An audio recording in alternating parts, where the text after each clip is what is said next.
Hey y'all, welcome and welcome back. I am wearing a warm, fuzzy, cozy sweater in 92-degree weather because it's pumpkin season.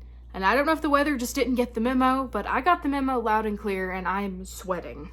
Anyways, today I am back to read some horrific stories that you guys have sent me, and if you have any that you would like to add in to let me read for the next one, please send them to the email in the description. But don't forget to put YouTube in the subject line so I know where to read it, or it might end up on TikTok. But anyways, let's get right on into it. Probably not as big as any of the others you read, but every now and then I feel like I'm being watched at night only on one side of the house while walking the dog where there's hardly any light shining. I don't acknowledge it and just keep walking to get back inside. Sometimes even waking up in the middle of the night, I've seen dark figures in the corner of my room and blobs in the corner of my eyes while I'm sitting in bed.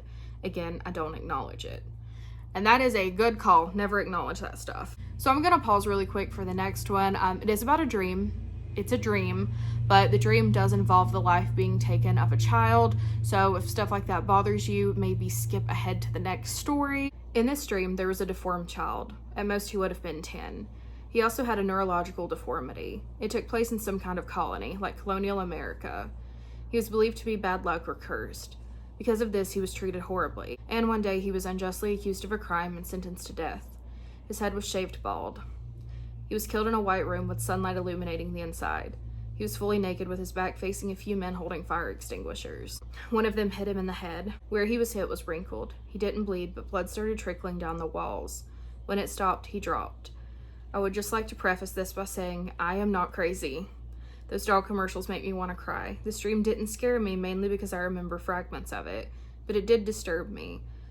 I don't get dreams like this ever. I know because of some planets are in retrograde that dreams are going to be interesting, but it honestly amazes me how the mind operates. That is a wild dream.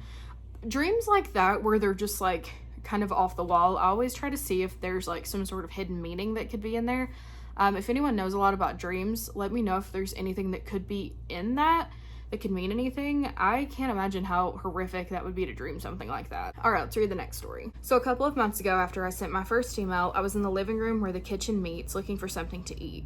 While I was looking, I heard my dad's dog bark in his bedroom, so I barked back and said, "Back to you, Teddy." But as I turned my head, Teddy was on the couch, looking down the hallway to my dad's room, and when he looked at me, then back down the hallway, and then back to me, as if to ask if I'd heard what he heard. I looked at him and said, "I heard it too." He didn't go back into my dad's bedroom at all that day, but I never heard it since. So what are your thoughts about what happened?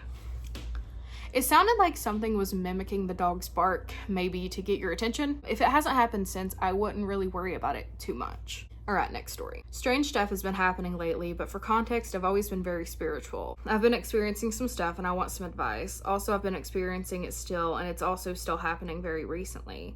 But I just wanted to share this story also. This is a very short story and not as scary as the other stories you've read, but I just want to share it with you. Context. This happened back in early July of this year. I was sleeping in the guest bedroom because I didn't feel safe in my room for whatever reason. After dinner, I went on my phone and then fell asleep. It must have been around 2 to 4 in the morning and I was half asleep at that point. Something started crawling on top of me. I don't have any pets and my siblings were at my dad's house.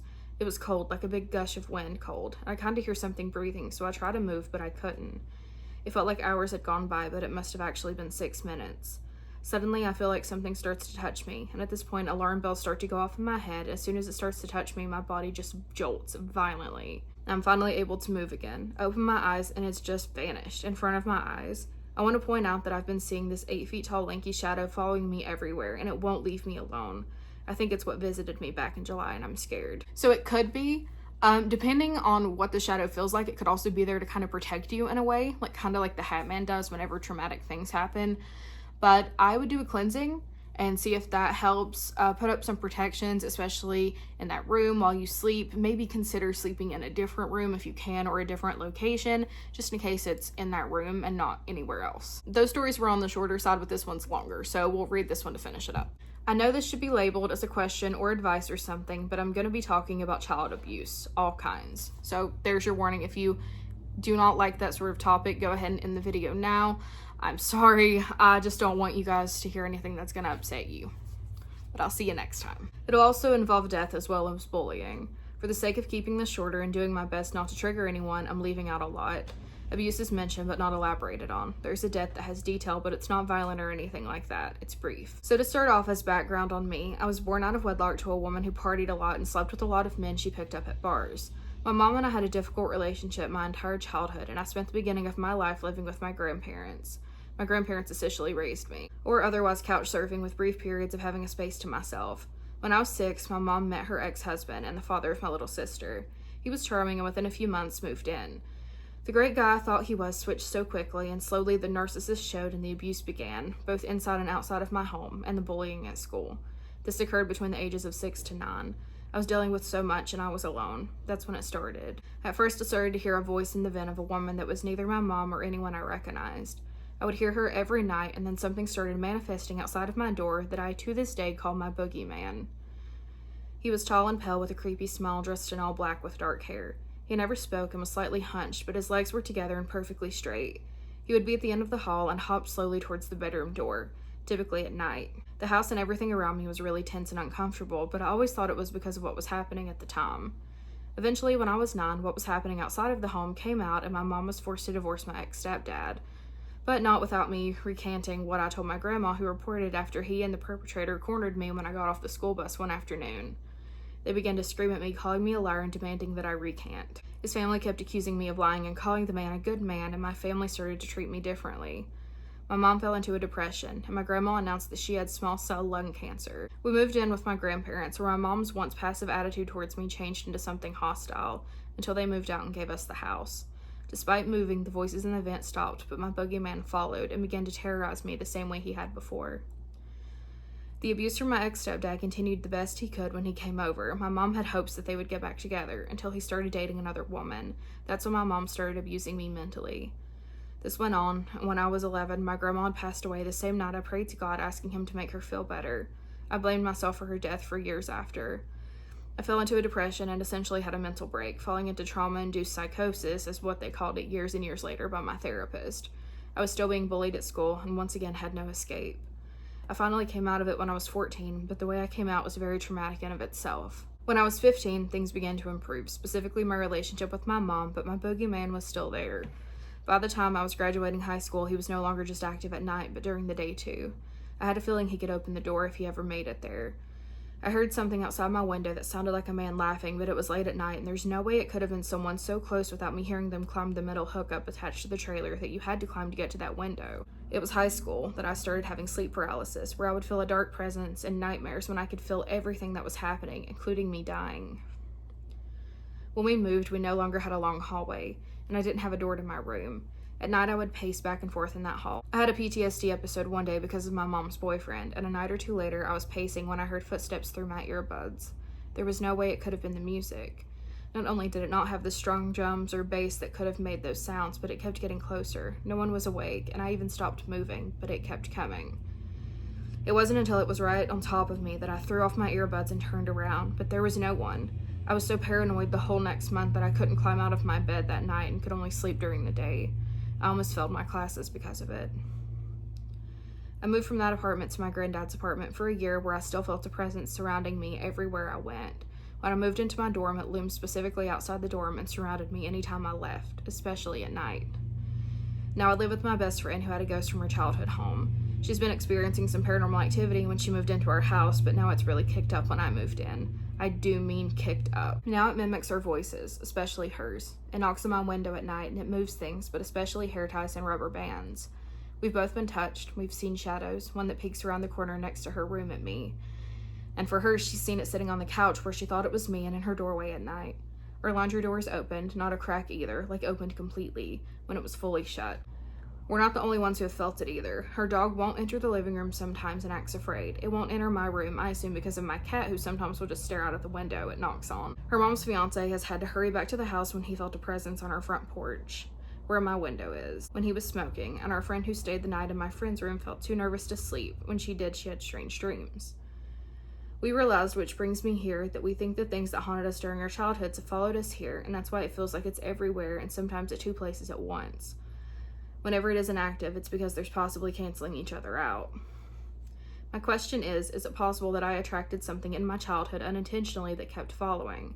If so, what is it exactly? And is it possible that it could be haunting us with her ghost as well? I always thought it was just the psychosis then, and the way I began to realize none of it was real, the stress of everything back then and PTSD. But now I'm not so sure. That's weird. The whole story cleared. That was so creepy. Hang on, let me get it back. What the heck? I just realized that even when things weren't dire and I had an outlet, it was still around. My boogeyman followed me past the age of imaginary friends and well into adulthood. I still feel like he's around, just lingering outside of my door, and I'm in my late 20s. It's happening to her too, and we're not the only ones who have seen it or felt it. I don't know what other explanation there could be. I figured that you have experiences with these sort of things, so maybe you might have some insight on what's happening. Obviously, I know this email isn't really for advice, but honestly, even if you have no explanation, it feels good to get the story out there, and maybe someone out there will. So I'll always give advice, as long as I can. And for this, it could be a few different things. So there can be spirits, like from an entity, from a soul, a person, or there could be manifested energy, residual energies, and things like that. They kind of overlap and are the same things, but also aren't. So it could be residual energy of trauma. Like, think of it as a manifestation of trauma. So I had something really bad happen to me as a child, and as a child, I would see this little girl consistently. I saw her up into my 20s. She would follow me everywhere, and it looked like she was growing with me. And once I kind of worked through some stuff that happened to me as a kid, she stopped showing up as much or at all. Sometimes I still see her, but it's very sparse. But I truly think that she was a manifestation of that trauma and the grief and sadness. Sorry, my cat bumped into my tripod. I think she was a manifestation of that grief, trauma, and sadness that I experienced as a child that was so big and powerful, it created a separate being. So we could be dealing with that here, and for that, it helps if you work through trauma, whether that be through shadow work on your own time, whether you go to a doctor, you get medication, you see someone like that, or this could be a spirit. It could be something that felt that negativity. There was a lot of abuse growing up in your household, a lot of negative energy, and it could have taken advantage of that and just latched onto your back because you were vulnerable. Whenever we are vulnerable, sad, scared, things like that, those lower our vibrations. And when our vibrations are lowered, it gives room for things to kind of slide in. That's why it's important to keep your vibrations high. Life is the worst. Sometimes it's not always possible to do that, but when they're lower, it gives something a chance to come in. If I'm explaining that good, I don't know. So there are two options, although I kind of suggest you do both. You had a lot of stuff happen to you as a child. I definitely suggest trying to heal some of that trauma. Speaking from experience, I had to do it myself. I do recommend that, especially because it was bad. You were diagnosed with some things. You said you talked to a therapist that diagnosed you with a form of PTSD. So I know you have talked to a therapist. I don't know if you still are, but I would recommend to keep doing that. It doesn't hurt. It doesn't hurt to talk to someone. But on the other hand, I recommend cleansing your space, cleansing yourself, putting up some sort of protections of whatever faith that you believe in, things like that, just to keep your space cleared. It is absolutely possible that two things can be haunting that apartment at once. So whatever the friend brought and you brought could definitely be together. Sometimes they could cancel each other out. Sometimes they could both be there in full swing. That's definitely a thing that could happen. It's not just one thing that can haunt a place at once. It can be several, unfortunately. But I hope things get better. Keep me updated. And if you need any more advice, let me know. But that is it for today's stories. Like I said, please send me your stories. I would love to read them, and I will see you next time.